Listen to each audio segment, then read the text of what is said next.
Hi, everyone. I'm Sam King with the Yale Forum on Religion and Ecology, and I'm excited today to be joined by my friend and former classmate, Leif Castren. Leif is a program associate at the Dialogue on Science, Ethics, and Religion program of the American Association for the Advancement of Science. Leif lives in DC, but grew up in Washington State and Montana. He earned a BA in biology from Middlebury College and graduated with an MA in religion from Yale Divinity School and an MEM, Masters of Environmental Management from Yale School of the Environment in 2020. And he received a certificate from the Yale Interdisciplinary Center for Bioethics. As a Fulbright Research Fellow to Chile in 2017, Leif investigated the impacts of volcanic eruptions on forest ecosystems. And through his ongoing work at AAAS, Leif seeks to create opportunities for mutual learning around questions raised at the interface of religious life and ongoing scientific research. In Focus, Leif supports theological schools as they engage forefront science through the Science for Seminaries initiative, drawing upon his experience in scholarship, teaching, and counseling. Some of Leif's special interests with religious, ethical, and scientific dimensions include personhood, community, process, integration, creativity, emergence, and of course, dialogue. In his free time, he loves to kayak, play basketball, and climb trees, big and small. Thanks so much for speaking with me today, Leif. Great to be with you, Sam. Hi, everybody. Absolutely. Well, I thought we would start by just hearing a little bit about your personal journey. I know you grew up in some beautiful places out west that really shaped you, and would love to hear a little bit more about those early experiences and then how they led you ultimately to study at the intersection of ecology and religion. Great. Yeah, thanks for the chance to reflect a little bit about growing up. I was incredibly fortunate for the landscapes I grew up in and the family context in that it really encouraged me to look deeply at ecology and gave me the opportunity to do that. So my early childhood I spent in Southwest Washington State in the foothills of the Cascade Mountains, Mm. near to Mount St. Helens in the Columbia River Basin, and in logging country, a place where a lot of rain falls and trees grow real fast. And my home was immediately in the matrix of industrial timberlands, forests that were on essentially a 35-year cycle to grow and be clear cut. And beyond the edges of that, I was around Forest Service land that was largely conserved for public recreation and habitat for native species. And that was a really beautiful temperate rainforest ecosystem with pristine running rivers. I grew up right on a river, a steep, splashy river that I learned to kayak on. And And I mentioned Mount St. Helens, which is this unique laboratory that our country has really for thinking about and investigating an area that's become really important to me, which is the interaction between destructive forces and resilience. And when I was born, both of my parents were actually working at Mount St. Helens. My dad would work there for many years, but my mother would transition into a middle school and high school teaching role, teaching biology and environmental sciences. And my dad would be a climbing ranger and backcountry ranger there for most of my childhood up until my early teens. And having those two as parents, I I was introduced to a lot of the native species very early on. I was introduced to all different kinds of outdoor recreation early on, and I was just immersed in a beautiful place. that was just brimming with life.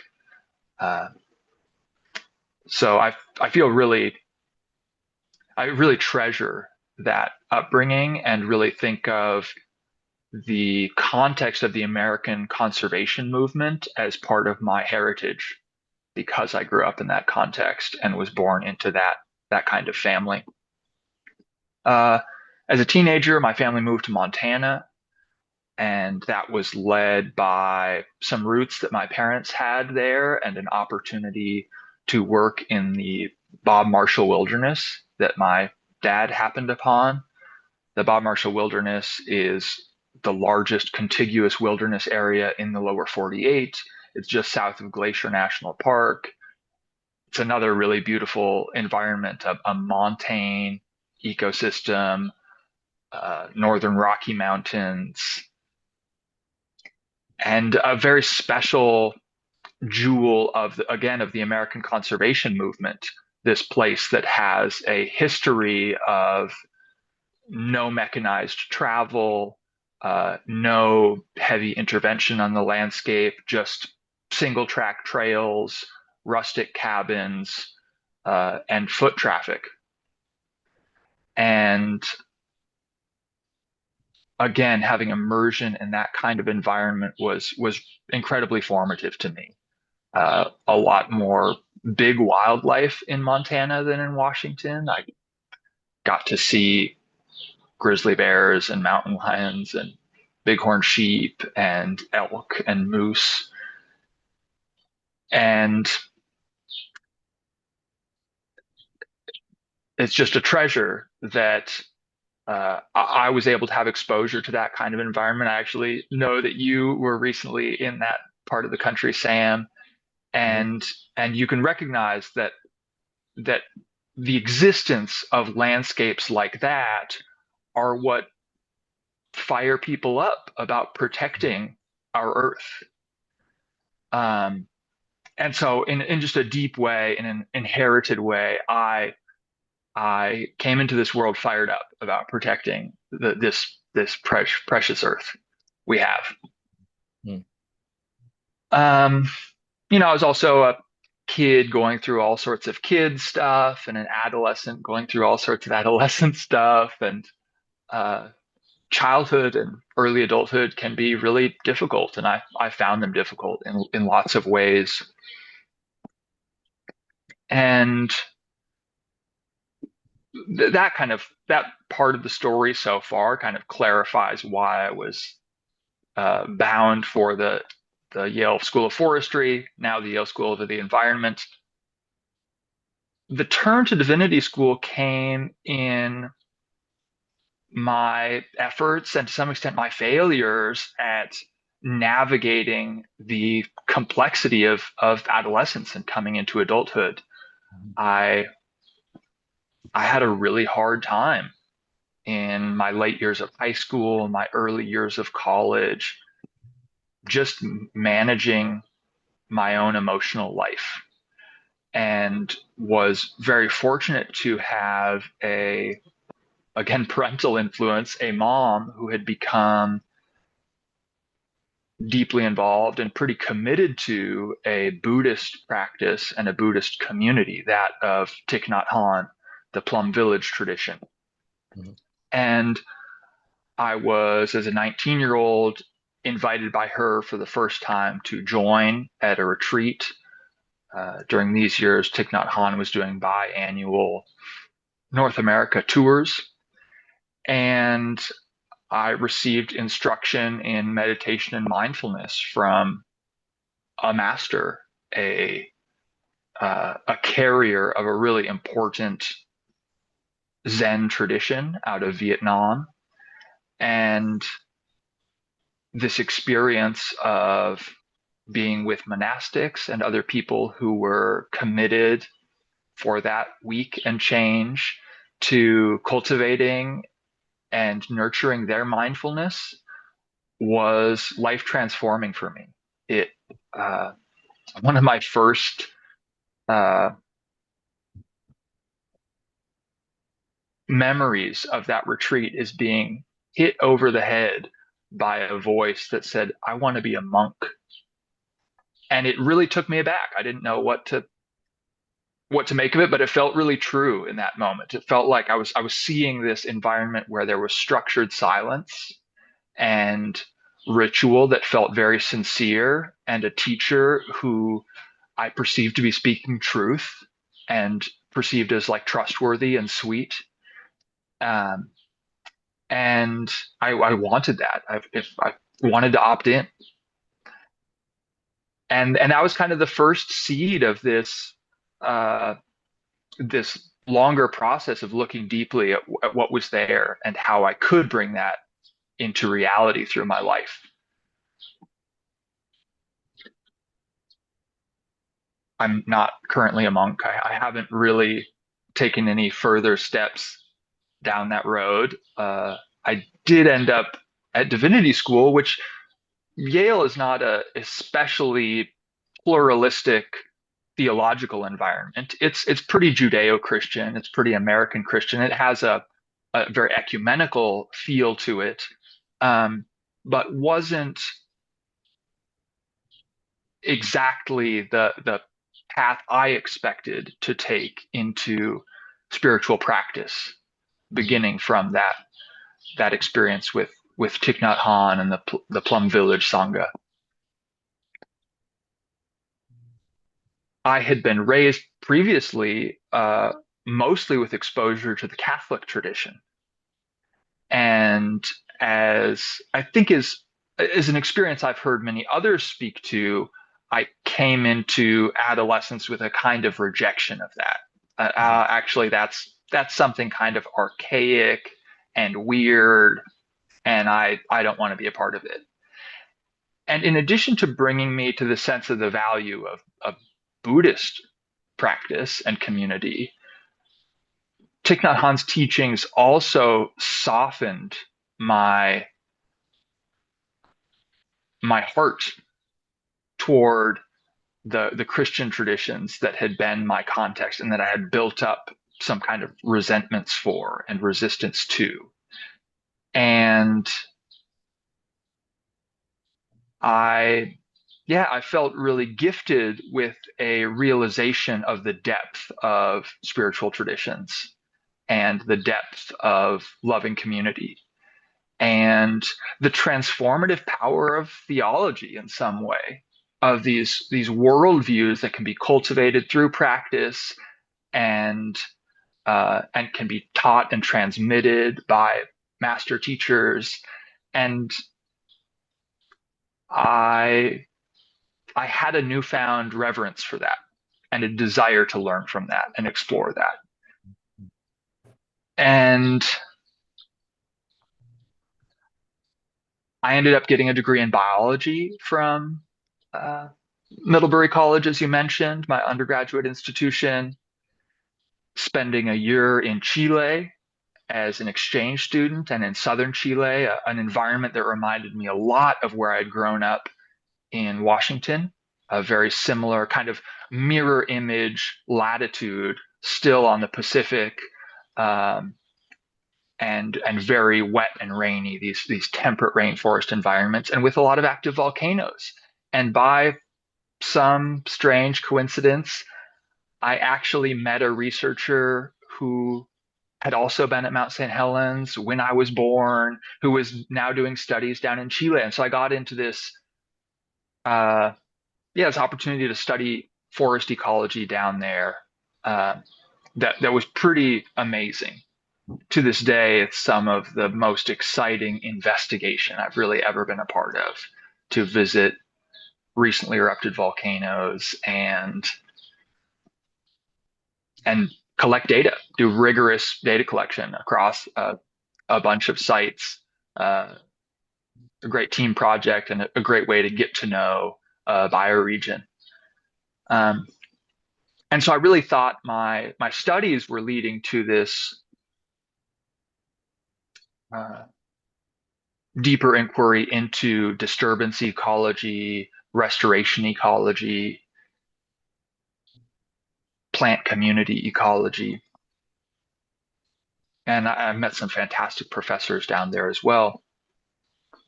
But when I graduated, what I actually felt called to was relationship-based work, was being with humans and accompanying other humans in these journeys we share of growing up. And so I ended up in a mental health field, working in direct care at a therapeutic school, and young as I was, acting as a sort of parent figure to adolescents who were going through hard times that I could really relate to. And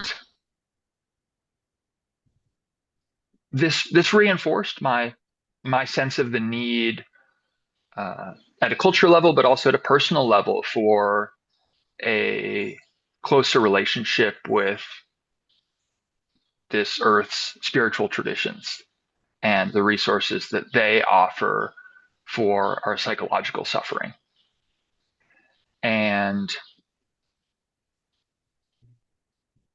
that was a really tremendous experience, a very challenging experience in some ways. I look back and think I was a little young and a little naive to be up to that, but isn't that true about so many of my choices and phases and chapters? I think so. Um, but it was from that I realized I wanted to go back to school. I wanted to continue academic inquiry and relationships with teachers and mentors who kind of got it, who understood what I was poking at with these questions and appreciations for the richness of our natural environment and this attention to human suffering and the possibilities afforded by our imaginations and the kind of closing up of an a-religious imagination that I perceived, and this opportunity to maintain openness in part through engagement with religious and spiritual traditions and communities. And so I put my name in the hat to go to Yale to pursue this joint degree program, and I put my name in the hat to the Fulbright Association to go back to Chile and spend another year really focused on those projects in disturbance ecology and ecological restoration and nature conservation in that kind of temperate rainforest environment, the lakes and rivers region of southern Chile, and was just incredibly fortunate to get a thumbs up from those institutions, and it kind of laid out the next 4 years of my life to to study and see what I could find. Mm, amazing. Thank you for sharing the wide arc of these trails that that guided you to your studies, and there's so much I want to ask you about it. I'm really moved by first the impact your parents had on your vocational journey, and of course these beautiful places in Washington State, in Montana, that and then in Chile that have shaped you and helped guide this very interdisciplinary, very creative kind of weaving of worlds, ways of weaving together ways of knowing too, I hear in the wide-ranging work that you've done. And so I'd love to just hear, as you arrived at Yale with these interests in ecology and conservation and also um, in comparative religions and questions of spirituality, what shape did your studies take and how did you navigate these very wide-ranging interests during your experience at Yale? Yeah,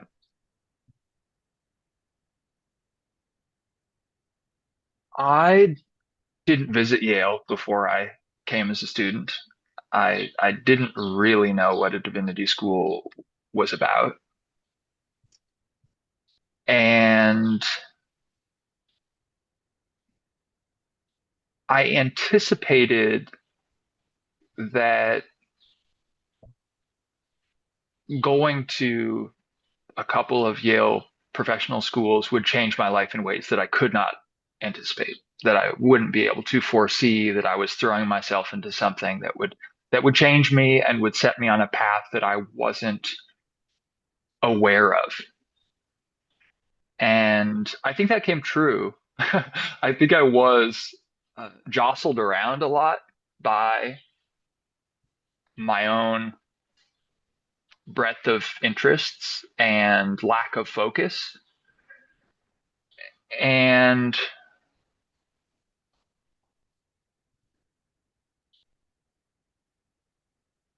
had a grand old time following my nose through opportunities that were kind of both on and off the path. There are just so many people there in New Haven who are smart and following some thread that, as often as not, I've never even thought of. And I just loved being in that environment. I loved socializing and tapping into the interests of these other graduate students. And I did find some academic and intellectual paths that were really helpful to me Hmm. and felt like they were offering something that might not have been what I set out to find, but uh, were landing. And I think the first one of those is bioethics. The Bioethics Center at Yale offered a summer program that I opted into kind of on a whim. And I found it super useful in integrating some of the science learning, environmental science, and management, this kind of policy of how do we make decisions uh, with the information we have for the benefit of our values with the values, with this deeper theoretical rooting and where do our values come from and what are they and how do we apply them responsibly and how are academic communities challenging different systems for values in rigorous ways. I found that incredibly useful, even though people in the bioethics center weren't really thinking about environment a whole lot or religion a whole lot. There were, I was able to find resonance there that really worked for me.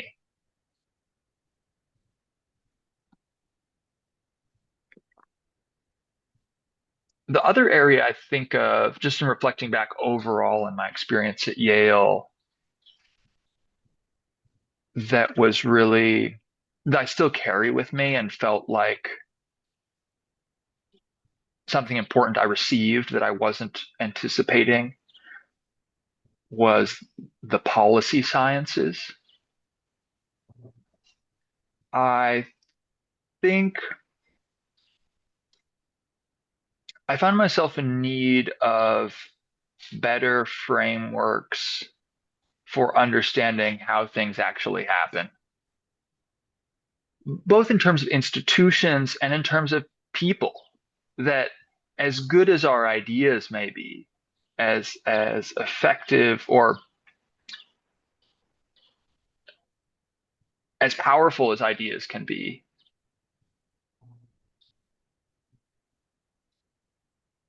sometimes it's just like the mess of people interacting with each other that determines what actually happens. And Susan Clark at the School of the Environment was the professor who really transmitted the policy sciences framework to me. I know it didn't land with everyone. I thought that was one of the interesting things is like I was turned on and a lot of other people around me were turned off. Um, but it really helped me make sense in chaotic times and kind of keep my heading or maintain some sense of clarity of what I was doing in the midst of a lot of noise and a Mm, lot of kind of pushing and pulling and bickering as it sometimes seemed to me. Uh, I think how politically charged and politically active Yale was is something I didn't really prepare myself for. And the policy sciences were something that allowed me to kind of survive that environment, to withstand that pressure. mm, Um, so yeah, those are the top of mind things: bioethics, policy sciences. mm. Amazing. Yeah, it's great to know of those programs that shaped you and helped clarify your thinking and guided you into the work you're currently doing with the American Association for the Advancement of Science, which in some ways continues on this interdisciplinary inquiry that you've had for so many years and this conversation between science and ethics and religion. And yeah, I'd love to hear more, Leif. Like, how did you carry forward some of those lessons from Yale into your ongoing work with this very interesting interdisciplinary program and this focus on science for seminaries?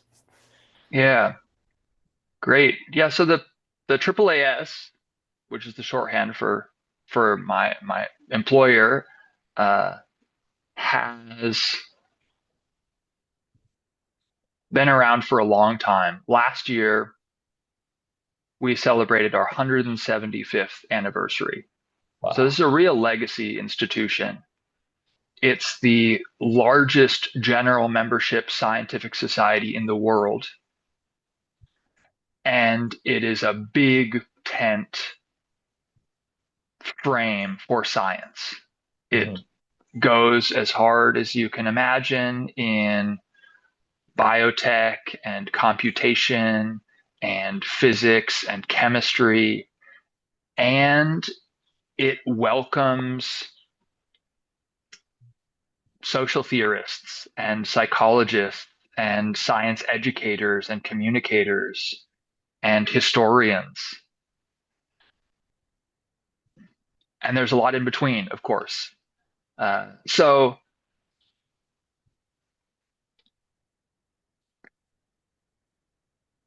and I'll add to that the the mission of the organization is to contribute to the advancement of those fields, that those fields continue to grow and expand and persist into the future, Mhm. and to ensure that the way they grow and expand and persist serves society, Mhm. serves the public, serves a function in a changing world that can improve people's lives, improve the ways we improve our health, improve the ways we work together. So that's a mission I was pretty excited about. I I do feel like the core of scientific method and the aspiration of science literacy as part of American civic education really appeals to me. I think Mhm. that's super important. I was really happy to like have a chance to take up the flag for that project. And in the particular program where I landed, uh, the Dialogue on Science, Ethics, and Religion, or DOSER, I have a really unique way of plugging in that looks to create spaces for positive dialogue between scientific and religious communities about scientific and technological developments and topics. And these two groups, scientific and religious communities, they have a lot of overlap. There are members of individuals can be and often are members of multiple communities. And these spaces for dialogue often end up being spaces to allow people to be their full selves and to learn about and think deeply about the lives of people who they share environments but don't understand for one reason or another, haven't Mhm. had the opportunity to hear. And the approach that I have focused on, as you mentioned, is science for seminaries or science in theological education. And that initiative has been a fundraising and grant giving project that supports and encourages theological educators in exploring their interests related to science topics in Mhm. dialogue with scientists themselves, and to bring those inquiries to their students as opportunities for their students both to learn about the ways the theology they're learning is might be butting up against areas of scientific inquiry, and to grow in their familiarity with a whole set of scientific resources that can hopefully be of service to them in their vocation as they turn into ministers or community leaders or pastors of whatever kind. That when they come into situations where, for instance, they're asked to provide guidance for someone who is concerned about whether to vaccinate their kids, Mhm. they can, they've had a conversation about that before with a trusted theological leader and a scientific expert. Mhm. And they can, with an extra level of clarity, point their congregant in the right direction. Mhm. It's a That example I think is especially vivid because we've just been through a pandemic where vaccination was a big question that a lot of people were were asking, and something that a lot of religious leaders found themselves confronted with and recognized, like, whoa, this is actually a scientific question as Mhm. much or more than it's a theological or pastoral question. Mhm. And it was a very challenging time to uh, be a representative of the scientific enterprise in some sense, because while the benefits of science were on display, the development of vaccines was, I think, a tremendous success of that moment. The identification of the virus itself was an example of a tremendous success in that moment. Um, that reflected this status of development of our scientific enterprise that I think is really amazing. It's amazing that we live in a moment uh,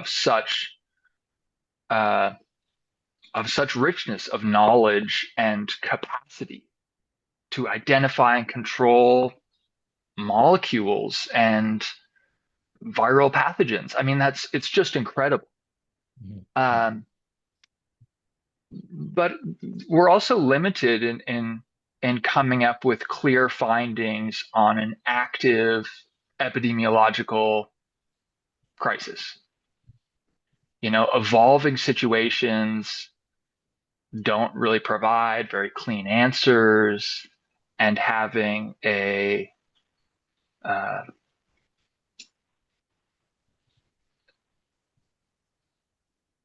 having a kind of infrastructure of expertise that appeared to be changing its mind was a bad look in certain instances. And so, I mean, I'm not out to solve all those problems. And again, kind of public health and biomedicine are just one area of this big spectrum of scientific inquiry and technological development that I'm engaged with and will encourage theological and religious communities to engage with. But I think it's an example that kind of highlights the value of scientific literacy as part of training for ministry. And I think Mm, that's the through line of the kind of program that I'm contributing to is how can we make kind of this like rising level of scientific literacy an integrated part of theological training, even though mm, it's a way, in a way, a different discipline. How can that be a practical part of the toolkit of a next generation of religious leaders?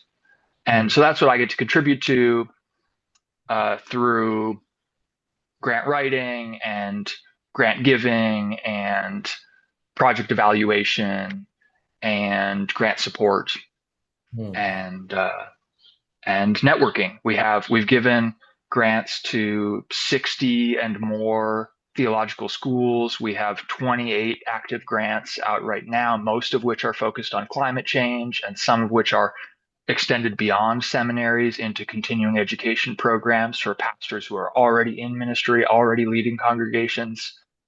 Um, and there are hundreds of theological educators who have been part of these projects. And so mm. that whole network is something I get to be connected to and and look for ways to support in ongoing ways, keep plugged into this dialogue space, keep connected with the scientific association.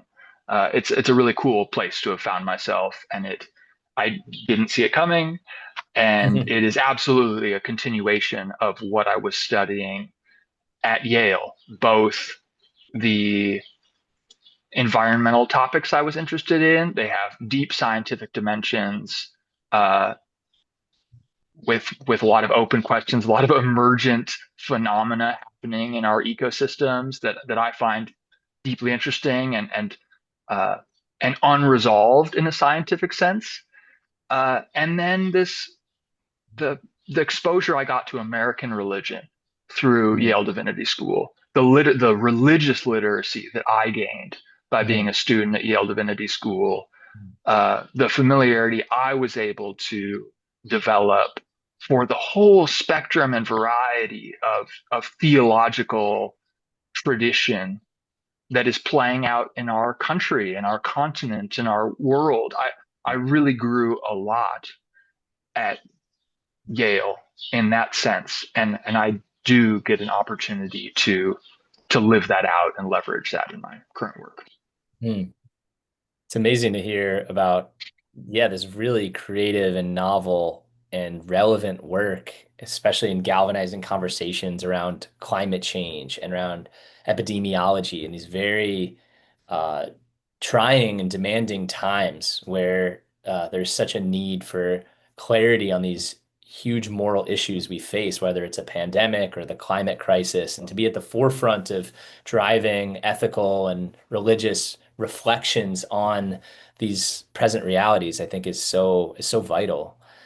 And as we come to the end of our conversation here, Leif, I just kind of full circle and reflecting on your journey. You said a lot of it is unexpected. This, I love the idea of a thread you talked about, this kind of thread that links together these different chapters of your vocation. What insight, what reflections might you share with a prospective student, with somebody who is interested in kind of engaging this intersection of ecology and religion and ethics, but might not know where to go or what to pursue? What might you tell them, somebody sitting in your shoes, before you came to graduate school? Yeah, my process of discernment for graduate school was a lot about writing my personal statements And I think I've looked back at them and I didn't end up doing quite what I set out to do. Uh, but I took those really seriously, and I think that mattered. I Mm, think it mattered that I uh, took on that project of writing two personal statements that felt true to me and that spoke to my interest in pursuing these two branches of education uh, in a way that spoke directly to those two branches as their own distinctive thing and didn't feel like they excluded each other. That I could read both statements side by side and say, yes, these are for two different audiences, but they match, they link together. I thought that project was really powerful and something that I was able to take on in a really introverted way, um, mm, and helped clarify things that I do have some ambivalence about these projects because it clarified something that again I didn't quite bring to fruition. mhm, And that's some of the real challenge for me even going forward is I have these ideas for the future that I want to take seriously, and yet I know that more of them will be wrong than right, that I may not frame things correctly, and so making that kind of uh, having the wisdom to take oneself seriously enough to pursue mm, those thoughts and holding one's thoughts lightly enough so that they can change and transform and be led by what opportunities are actually available mm, is really difficult. And it can require letting go of an idea mm, that you or I or anyone pursuing a process of discernment has taken very seriously mhm, and taken on a kind of sense of commitment to. That can be very challenging. I wasn't very good at reaching out to people, but certainly a piece of advice that I think is good advice is to reach out to people and have conversations uh, with those who have explored their own paths and listen deeply to the kinds of lives that people often older than you uh, have lived. mm, mm. Absolutely. And in the spirit of dialogue, I'm just grateful for this chance to reconnect and reflect with you some years after we finished graduate school. But I consider you a kindred spirit, and I'm just grateful to be a fellow traveler in this journey and really inspired by all the amazing work you're doing and the path you're continuing to tread. And I trust that great things are going to only continue to unfold for you in your vocation. So I just want to thank you, Lee, for taking the time to chat today. And yeah, I look forward to staying connected in our journey. Thanks so much, Sam. Yeah, it's really indulgent to be able to tell my story and rehash some of these memories. So thank you for the opportunity. Absolutely. It's been such a pleasure.